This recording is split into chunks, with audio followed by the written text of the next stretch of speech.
My name is Isabella, and I'm 27 years old.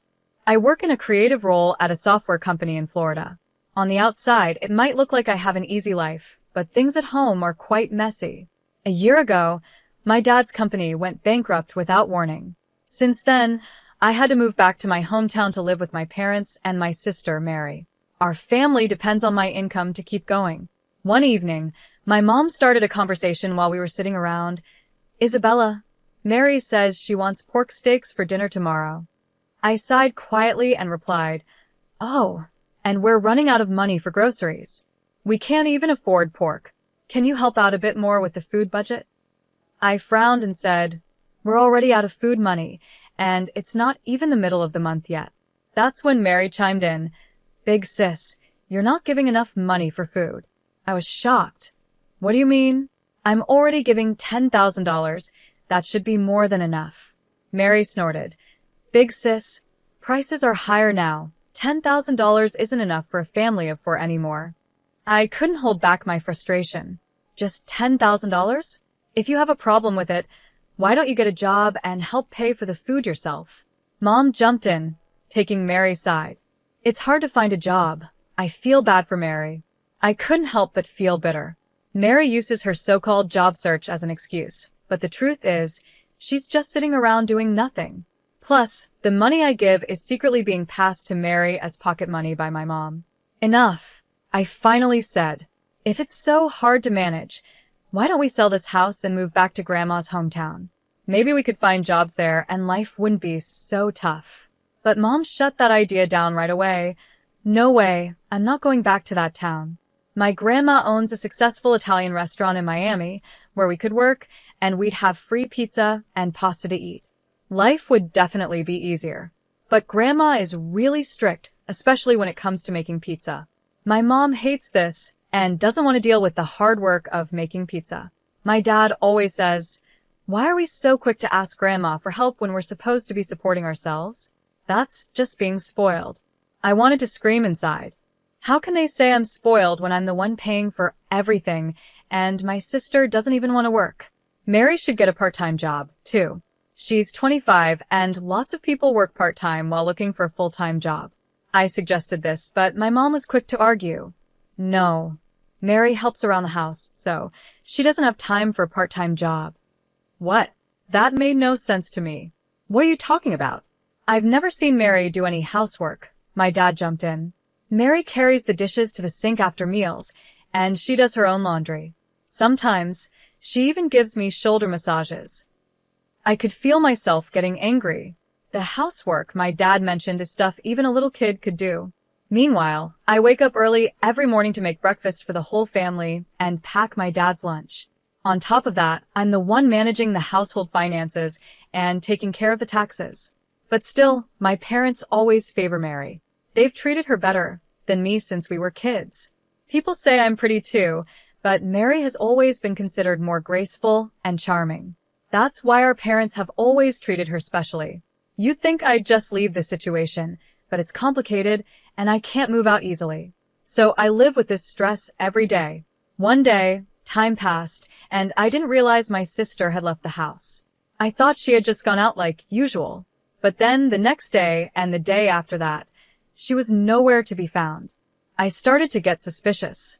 Then, as I came home and was heading to my room, I overheard my parents talking in the living room. What I heard shocked me.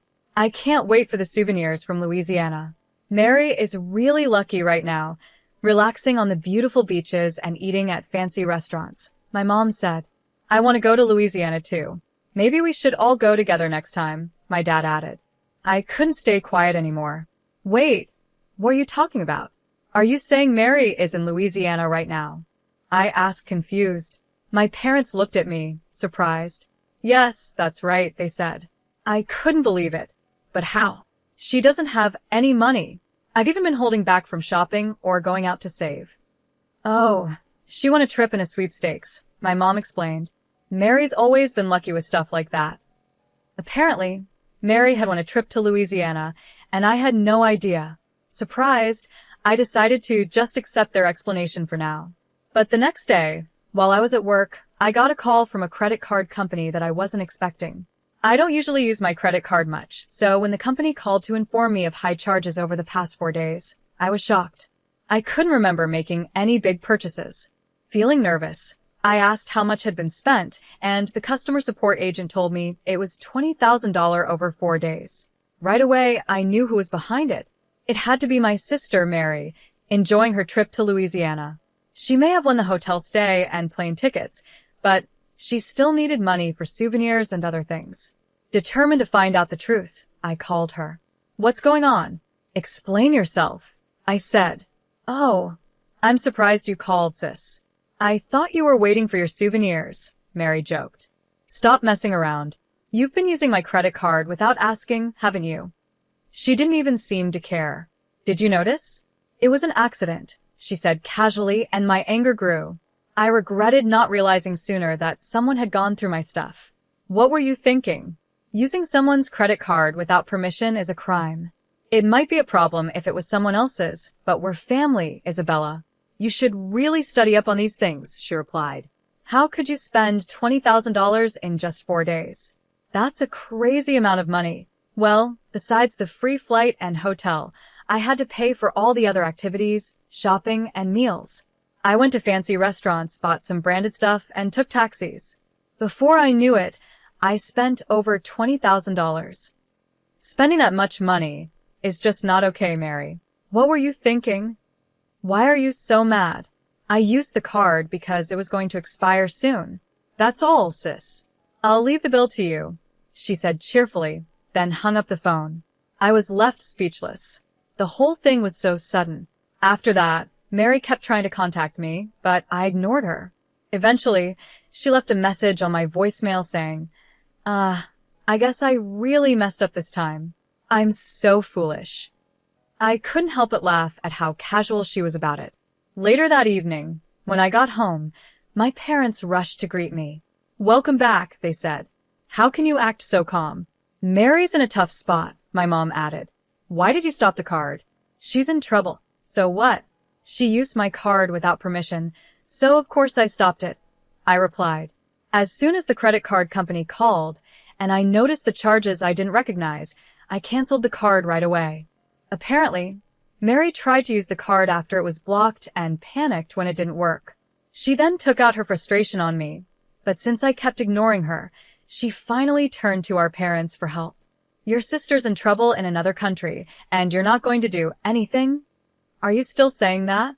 Just because we're family doesn't mean it's okay to use someone's card to blow $20,000. I don't think you should be so heartless, my mom said.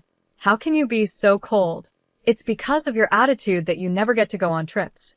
Mary planned to buy us souvenirs with the card, so what's the big deal?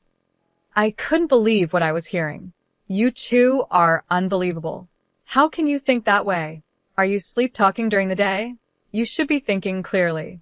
She's out there enjoying herself and thinking of us, and you still want me to be thoughtful. Thoughtful? Can you still say that after hearing this? I pulled out my phone and played the voicemail my sister had left me. Mary's voice came through loud and clear. Make the card usable, you miser. Our parents' cards are maxed out and I can't use them. You're being so cheap, not even giving me pocket money for this trip. How useless can they be? After hearing Mary's angry message, my parents went silent. Their anger quickly faded, and they rushed to their room to check their credit cards. A few minutes later, I heard them screaming in panic. When I went to check on them, their faces were red with anger. I can't believe Mary used my card without asking after everything we've done for her, my dad said, furious. She even took the bank book and our cards. I feel so betrayed. Oh, I responded coldly. Wasn't it supposed to be a kind act from Mary to buy you souvenirs? You said she was thinking of us and trying to have fun for our sake, right? Yeah, that's what we thought, but our money is still safe, right? My mom muttered, unsure. When I saw how quickly their attitudes changed once they realized their money was still safe, I couldn't hide my disappointment. Well then, why don't you just raise the card limit and pay off the balance so she can use it again? Let the kind Mary who is trying to buy you souvenirs have it. That's not possible, my mom said. We don't have any savings left. What are we going to do? Mary's stuck out there with no money for food or anything. After the chaos, my dad suddenly turned to me. Isabella, please. We'll start fresh. We promise to work together to support this family. Please help Mary. What are you talking about? Does that include me now? I asked sarcastically. Moved by my dad's words, my mom knelt down in front of me. I was shocked for a moment, but then I couldn't help but laugh bitterly. It's a little late for apologies now, I said. But my mom continued, pleading with me earnestly. I swear I will change. I will do my best to support everyone from now on. I won't wrong you or her ever again. Despite everything, I couldn't stop laughing at the absurdity of the situation. As my parents went back to their room, I quietly took out my credit card, still unsure of what to do next. I had secretly discovered a credit card that still had a valid expiration date and hadn't been used. So I suggested, why don't you give this card to Mary and take a family trip together? My parents were thrilled by the idea. They immediately contacted my sister, and they all began to excitedly prepare for the trip. I even booked their flights to Louisiana online while watching them with a smile. After everything was set, I made a call to a certain number. 5 days later, when my parents and sister returned from Louisiana, Mary greeted me with, "Big sis, thank you for letting us enjoy Louisiana. It's rare for you to come pick us up. Are you expecting souvenirs?" Sorry, I didn't buy anything. It was clear they had a great time and had already forgotten to be thankful for my help. Seeing this, I knew it was time to put my plan into action. I could barely contain my excitement. Looks like you had a lot of fun. Was that the last big moment of your life? What do you mean by last? Mary asked, confused. Well, I've decided to sell the house, I said casually. I've already sent our belongings to the new place, and someone's coming to pick us up. My parents and sister were completely shocked. They noticed the for sale sign at the entrance of her home. What? What is this? Did you really sell the house? What's going on? They demanded. Facing their astonished faces, I explained further. Actually, a real estate agent I know from university was interested in this land for a while and had been asking to buy the house and land together. I always said no because I thought keeping the house made sense. But I recently changed my mind. I realized that selling this house and living on my own again would give me financial and mental freedom. My parents protested. You can't sell the house on your own. It's illegal. This house belongs to Dad, not you. Staying calm, I replied, Oh, you seem pretty upset about it. But what if I told you the house and land are actually in my name? What? They exclaimed in disbelief. Dad, do you remember when you couldn't pay the taxes and came to me for help? I agreed to pay on the condition that we change the house's ownership to my name. You signed the papers back then, remember? Dad's face fell as the memory came rushing back. Ah, that's right. I continued explaining. I didn't leave this house because it was already in my name. I was waiting for the right time to get you all out so I could sell it. It was tough to find an opportunity since you were always home. But when I sent you to Louisiana, I finally had my chance. With everyone out of the house, I could go ahead and sell it. Everyone was in shock. What? They gasped. As I mentioned earlier, I continued calmly. Your luggage has already been sent to the new place, so don't worry. The pickup will arrive soon. Pickup? What do you mean? My mom asked, still confused. Grandma is waiting for everyone. She's excited to see you, I said with a smile. Wait, Grandma? You mean Mom? My dad asked, his voice shaky. Yep, I talked to her, and she agreed to take everyone in. She's eager to knock some sense into you. She even told me to send your luggage. So, get ready for daily pizza making and cleaning at Grandma's restaurant. My parents and Mary were stunned. We can't go to Grandma's. We don't want to. Mary cried out. Oh, I see. Well, you can do whatever you like, but without a house or jobs, how do you plan to live? And don't forget about the credit card bill. How are you going to pay it off? What are you talking about? My mom asked nervously. The card is in your name. You thought it was in my name? You should be more careful. The card is actually in someone else's name, I said. No way. My mom's face went pale as she took out the card and checked the name. Her eyes widened. Wait, this card is in Mary's name? Exactly. The credit card I gave you was one I found in Mary's room. It was the first card she got when she started working, but she quit that job soon after. It seems she never used it. What?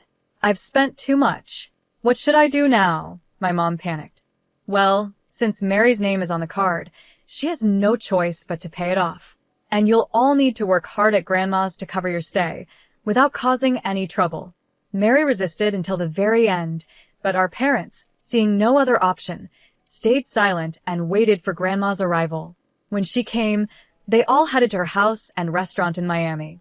Under Grandma's strict supervision, and with the help of her veteran employees, they learned to work hard, even shedding tears along the way. The $230,000 that had been charged to my card was eventually paid back to me by Mary, under Grandma's watchful eye. Although I had planned to settle everything by selling the house, Grandma managed to recover the living expenses I had previously covered and even took a portion of my parents' salaries to pay me back. Later, I moved into an apartment closer to my job and was able to live alone again. My new life was going smoothly, and I started enjoying peaceful days. One evening, as I stood on my balcony, looking down at the city as the sun set, I felt a sense of relief from the pressure I had carried for so long. There was also a small feeling of loneliness. Just then, my phone rang, and I hesitated when I saw Grandma's name on the screen. "Hello, Grandma," I answered, and she asked how I was doing. "Yes, I'm fine," I replied. "That's good," she said. "Actually, I wanted to talk about Mary and your parents. They're starting to change, especially Mary. She's now helping a lot with the work. Your parents are also beginning to reflect on things." Grandma continued, "Isabella, I know it's been hard for you. I think I understand how you feel. Family can sometimes feel like a burden, but it's also something we should support. I hope you'll be able to forgive them someday." I listened to Grandma's words. I could hear the hesitation and worry in her voice, but there was also a strong sense of determination. "There's no rush," she said gently. "Take your time and think it over when you're ready." I nodded, even though she couldn't see me. "I understand, Grandma. I'll take my time and think about everything," I replied, and then I quietly hung up the phone. As I gazed out at the city, the sun dipped below the horizon, and the darkness of night slowly covered the skyline. A mix of emotions churned inside me. I still felt anger and sadness, but there was also a tiny spark of hope for the future. When I returned to my room, my eyes were drawn to an old family photo. In it, a young Mary and I smiled alongside our parents. Seeing those happy faces, I couldn't help but remember the joyful days we had shared in the past. I thought if only we could go back to those times. But reality quickly brought me back. As time passed, my life began to settle into a comfortable rhythm. At work, I was given the responsibility of leading a new project, and in my personal life, I started to feel more fulfilled. One evening, after wrapping up the day's work, my phone rang again. This time, it was an unknown number. I hesitated but decided to answer. "Hello, this is Isabella." "It's me, Mary," came a voice that was different from her usual confident and arrogant tone. It was softer, more unsure. Surprised, I asked, "Mary, what's going on? Did something happen?"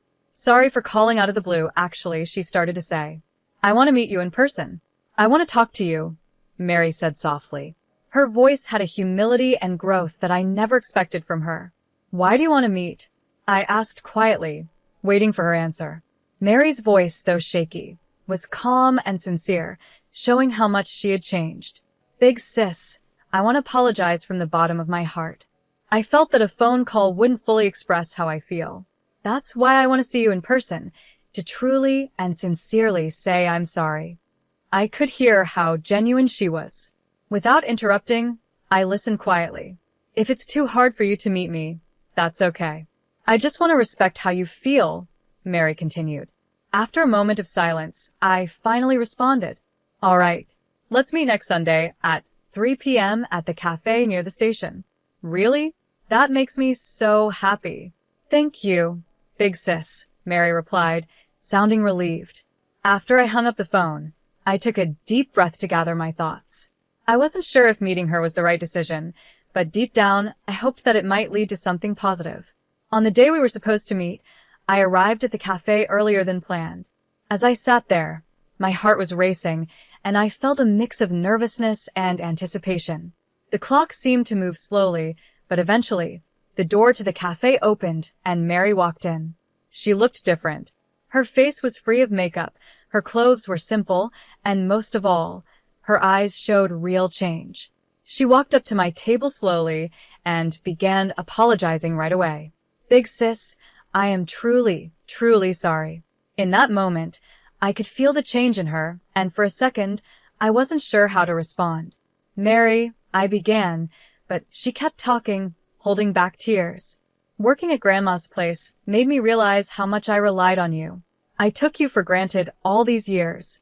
I finally understand how hard it's been for you, always putting us first and never thinking about yourself." Tears streamed down her face as she reflected on her past actions and repeatedly apologized from the heart. Mary told me how much she had leaned on me before and the lessons she had learned while working at Grandma's. She opened up about her relationships with our parents and how much she had grown. I sat quietly, listening to Mary's words. With each sentence, the anger and sadness I had held onto for so long started to fade away. As she continued talking, I could feel the heavy emotions inside me begin to lift. "Thank you, Mary. I've taken your words to heart," I said. After that, we spent several hours talking about different things what had been happening in our lives and the challenges we were facing. This open conversation felt like an important step in rebuilding our relationship. As we were about to leave, Mary handed me an envelope full of gratitude. Inside was money she had earned by working hard at Grandma's house. "This is just the beginning, but I'll keep doing my best," she said. As I took the envelope, I could feel how much she had grown, and it warmed my heart. Months later, I visited Grandma's house again and met my parents there. This time, they gave me sincere apologies, and I could see they had changed just like Mary. That evening, we all sat down for a family meal, something we hadn't done in a long time. I felt the warmth of being with family again. I knew I couldn't forgive everything right away, but seeing my family's efforts to change gave me hope for the future. Before I left, Grandma shared some wise words with me. "Isabella, you've grown strong, but as important as that strength is, don't forget the kindness you still carry. That's the most important thing." When Grandma hugged me, I couldn't hold back my emotions and started to cry. I felt like this was the beginning of a new chapter with my family, and the weight on my heart